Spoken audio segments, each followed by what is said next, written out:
Hello दोस्तों। आज हम पढ़ेंगे लोकतंत्र व उसके प्रकार व उसकी विशेषताएं। आज हम पूरा लोकतंत्र पढ़ेंगे।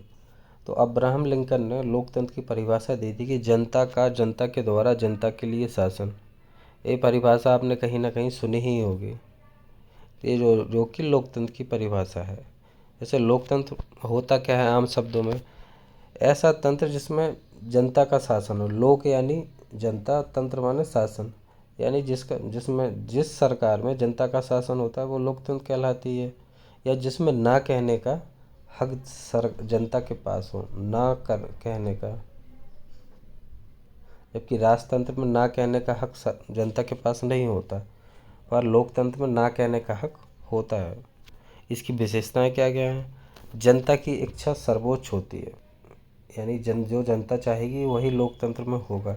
उत्तरदायी सरकार होगी, सरकार जो भी कार्य करेगी उसका तर्कपूर्ण उत्तर देगी। जनता द्वारा चुने गए प्रतिनिधि होंगे।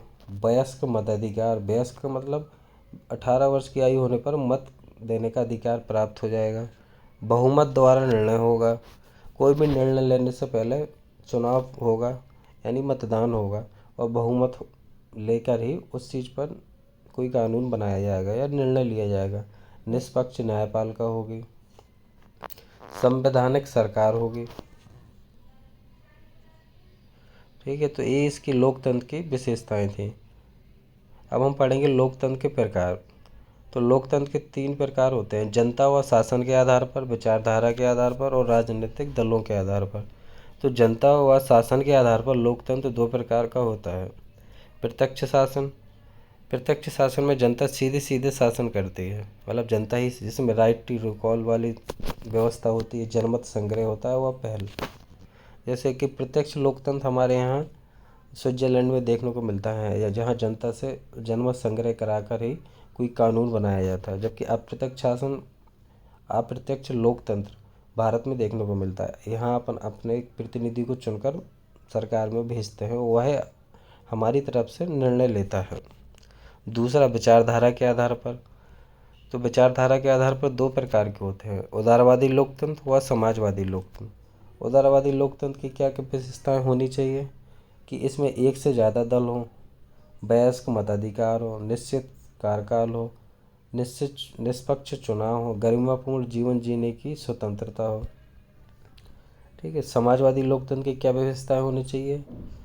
कि इसमें सामाजिक लोकतंत्र में वंचित वर्गों का संरक्षण होना चाहिए, बड़े उद्योगों का राष्ट्रीयकरण, आर्थिक समानता, प्रगतिशील कराधान और वयस्क मताधिकार और पारदर्शी। प्रगतिशील कराधान का मतलब है कि आय के साथ साथ साथ ही कर बढ़ना चाहिए, ना कि आय कम उतनी ही रहे और कर बढ़ता रहे। तो इसी को प्रगतिशील कराधान बोला जाता है। 42वें संविधान संशोधन में समाजवाद शब्द प्रस्तावना में जोड़ा गया था। ठीक है। अब पढ़ेंगे राजनीतिक दलों के आधार पर लोकतंत्र कितने प्रकार का होता है। तो राजनीतिक दलों के आधार पर लोकतंत्र 3 प्रकार का होता है: एक दलीय, द्विदलीय व बहुदलीय लोकतंत्र। तो एक दलीय का मतलब जहाँ पर एक दल का प्रभुत्व हो, द्विदलीय 2 दल का प्रभुत्व हो, बहुदलीय जहाँ 2 से ज़्यादा दल का प्रभुत्व हो। जहाँ एक दल का प्रभुत्व कहाँ कहाँ किस देश में है? तो भूतपूर्व रूस में है। पहले रूस में एक ही दल का प्रभुत्व था। दूसरा चीन में। द्विदलीय कहाँ कहाँ है? ब्रिटेन में व अमेरिका में। ब्रिटेन में कौन कौन सी पार्टी है? लेबर पार्टी है, कंजर्वेटिव पार्टी है, जबकि यूएसए में डेमोक्रेटिक और रिपब्लिक। और जहाँ बहुदलीय लोकतंत्र हो, बहुदलीय लोकतंत्र का सबसे अच्छा उदाहरण भारत ही है। स्वीडन, नॉर्वे, फ्रांस, इटली, ये देश भी बहुदलीय लोकतंत्र की तरफ कार्य करते हैं, जहाँ एक से ज़्यादा दल हैं। अब एक क्वेश्चन उठ बनता है कि दलीय संख्या के आधार पर भारतीय लोकतंत्र की यात्रा, कि भारत में कौन सा लोकतंत्र है। पहले तो अब देखा जाए तो शुरुआत में भारत में सिर्फ एक दलीय लोकतंत्र था, जिसमें कांग्रेस पार्टी अकेली थी। धीरे धीरे 2 दलीय हुआ, कांग्रेस से जनता पार्टी बनी जो बाद में बीजेपी बनी। फिर धीरे धीरे सॉरी फिर धीरे धीरे इसमें बहुदलीय पार्टियां हो गई। अब कुल मिला के भारत में 8 पार्टियां हैं जो राष्ट्रीय पार्टी कहलाती हैं। तो पहले कांग्रेस थी, ठीक है। फिर कांग्रेस के बाद 2 गठबंधन हुए, यूपीए और एनडीए करके। तो यूपीए में कांग्रेस है और एनडीए में भारतीय जनता पार्टी यानी कि बीजेपी है। तो पहले कौन सा था, पहले एक दलीय थी, फिर एक से दो दलीय हुई, अब बहुदलीय हो गई। ठीक है, तो एक क्वेश्चन बनता है, चाहे तो आप स्क्रीनशॉट